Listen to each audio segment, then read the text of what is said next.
The ban list is finally here! Oh my god, that felt like forever. So that was my first reaction whenever I saw the post on Zodiac that actually was legit, that the ban list had finally come out after all this time we had to wait. And of course that was my reaction before I had actually seen the list and seen all of the changes on it. So I do apologize for this discussion video on the July 2015 Konami ban list being a bit late. The ban list did come out right as I was preparing for my locals that day, and I didn't really have any time when I got home to actually do this ban list discussion, so I do apologize for that.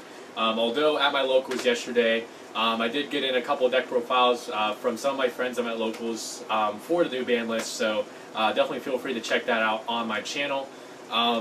So yeah, getting on to the discussion. So my thoughts on the list when I first looked through the entire list. I can definitely say it was very similar to what a lot of people were saying as first reactions to actually seeing the list. You know, I just looked at it and I'm just like, that's it? That's really all that's changing? Is this really going to be any different of a format? Like, you made us wait all this time just for this? Like, really? You released this article saying that we're taking our time with this list because we want to make it the best list possible for the players, and you made it seem like you're actually listening to us and hearing our input just to release this? Really? So yeah, that was basically my reaction whenever I first saw the list, and that was a lot of the Yu-Gi-Oh! Community's reaction, and that's still how a lot of people feel even now about the list. A lot of people are to the point of just completely dropping off from Yu-Gi-Oh! And going over to Force of Will, as if people weren't already from the long wait from this list. So, yeah, that was kind of an interesting shocker there, because I didn't even expect the list to come out today. I was honestly to the point where, with how long we were waiting for this, since we were thinking that we were going to get this list, the actual dropping of the list, like late July, or late June I should say, and then it would be effective July 1st, and for it to be July 16th yesterday, you know, for us to finally get this list. I was expecting it to not come out till like next month, honestly, in August. So, yeah, that was kind of a surprise. But I will say this though, and I'm sure a lot of you will probably dislike the video and, you know, probably say I'm like kissing up to Konami for saying this. But honestly, after giving some thought to the ban list and looking ahead at some of the things that will be coming into our game in the near future, I actually do see a lot of the reason as to why Konami did a list like this with very few changes. Now bear with me here. If you look at the next set that is coming out, the Clash of Rebellions, and then you also look at the set after that, Dimension of Chaos, and then the Megatins that's coming out later this year, there's a lot of just deck support that are for decks that are already out, and new decks and archetypes that will be coming out in those sets that definitely have the potential to be meta changing. You know, they can be tier 1 or tier 2 based decks, to where we could have kind of that healthy thing that always happens with the game every so often, to where new decks come in and kind of power creep out the old decks that have been in the meta for long enough, and it kind of just solves itself. So there's that aspect to think of, because with Clash of Rebellions on its own, we of course have some really awesome Infernape support. We have Toon support. Not saying that that's going to be tier 1, but it's definitely going to be a lot of fun. There's a lot of powerful cards in that Toon archetype, mostly with the spells and traps. There's support for the Red Eyes archetype. We have Performa Mages, Arrow Mages, the new TCG exclusive Cosmo archetype.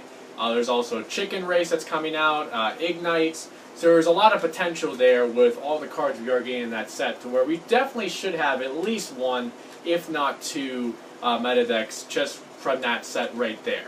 And then of course there's a set after that, as I said, with Dimension of Chaos, that definitely has its good cards coming out of there. And then if we look at the Megatins, we of course have Nodin as a promo in that Megatin. Set obviously is partly the reason why Instant Fusion is still at free. So that'll be kind of a game changer. That again opens doors for some FTKs similar to Chicken Race. And then looking at what we're getting in the Megatins as well, they are of course reprinting cards from packs that actually had cards from four of the top meta decks that we have out there right now. That, of course, being Burning Abyss, Shadal's Satellar Knights, which all debuted in Duelist of Alliance, and Cleaforts, which debuted in the New Challengers. So, it really wouldn't make that much sense as far as a business perspective with Konami, just looking at that in general, to give too harsh of hits to any of those decks when they're getting reprinted into Megatons. And it wouldn't make that much sense for Instant Fusion to go to 1 or be banned when we're getting Nodin in that set, because those are really the two key things that are selling points for that Megaton. So if they hit those before the Megatons even come out, then what point do we have to buy their products? So, I mean, as much as you want to say Konami should be looking out for the best interest of our game, you should be looking out as far as what's best for the players. At the end of the day, it's a business, They got to do what's best for business. They got to do what's best for selling product and making them money. So that makes sense as far as that is concerned. And, as I said, we got a lot of good stuff coming out in the next set with Clash of Rebellions. And even with the meta kind of being somewhat the same before we get to that set, there's a lot coming out in that set that will definitely change up the meta a good bit. So I can definitely say overall, I mean, even though I would have liked to have seen some more things happen, like I would have liked to have seen Inzektor Hornet come to 2, I would have liked Stratos to come back, I would have liked to have seen some other archetypes get support, like Wind-Ups with Magician to 2 and maybe Carrier to 1. I would have liked to have seen more hit with Necros, like say with Unicorn to 1, Trish to 1, things like that, because Necros aren't getting the reprint in the Megaton if I'm not mistaken. Overall, I do kind of understand what they're doing with this list. And to be honest, with Konami kind of deciding to go away from the 3-month brackets of the ban list and kind of just doing, ban lists when they feel need be, we could see this kind of be a bit of a short format to where we'll have this for now until Worlds, and then right after Worlds, we'll have a new ban list come out based on the results from Worlds and some of the other subsequent events before that. So we could see like a 2-month based format. So if you're upset about this list now, I definitely do understand it. As I said, I was completely upset with this list. As you probably heard me say when I first saw it and everything. But I will say just kind of be patient with it. Don't drop this game just because of the list, honestly. Because I mean, it's just such a fun game. Like, to be honest with you, it's such a fun game, and even if you're tired of these meta decks that have been around forever, I understand it. I really do.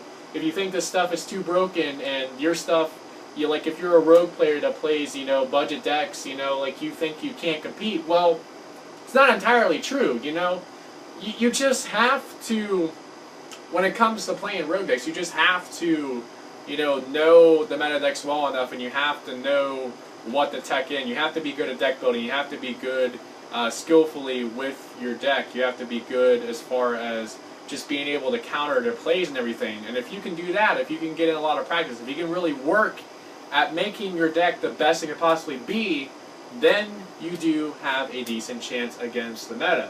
Not saying that, like your Raccoon deck, is going to like top Worlds or anything, or you're going to see someone else do that, but, it's not a reason to really quit the game is really all I'm trying to say there. So, yeah, just looking at some of the highlights of it really quickly. Yeah, Jin got banned, Lavabo Chain got banned. I don't think Lavabo Chain should have gotten banned, but it was predictable, easy to see coming.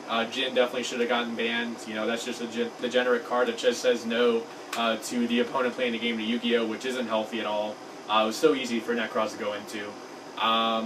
Shuriq going to 1, definitely the biggest surprise because, as I said before, there was a lot of other Necros cards that they could have hit, and Shuriq was definitely not the one that people thought was going to get hit, but at least it's a little bit of a hit. I mean, it's not a lot. The deck's still good. The deck's still tier 1, obviously, but, it's something. Trishula Dragon of the Ice Barrier to 1 will be a lot of fun to see what that does.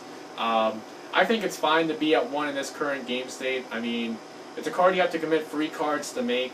It's not something that every deck can make, obviously. Synchro spam-based decks can make it.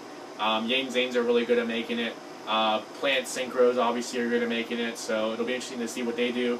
And it will be really fun to see what kind of crazy combos people come up with Trish just like they had with the good old synchro, desynchro, resynchro combos with Trishula originally, just to loop its banishing effects. So, and then of course Lantine Dragoons and Dragon Ravine went to 2. Those just basically giving decks that aren't really that relevant right now, just a little bit of a boost. Mermails, I mean, could get a bit better. You may see them top a little bit sporadically, but they're not going to be, they're not going to make that much of an impact on the meta, and Dragoonies aren't really going to do anything with Ravine at 2. Both of those, honestly, should be at 3. Glow Bulb's at 3. It's a once per duel effect. That's fine. Sinister Serpent's at 3. That card's completely trashed with the new errata, so that's fine. Sacred Sword, the 7 stars at 3. It's good for supporting Red Eyes, so that's fine. Doesn't really do much with the Dragon Ruler's band. Temple of the Kings is at 3. Exchange of the Spirits at 3. Exchange of the Spirits, pretty much a crap card to sing with Sinister Serpent with its new errata.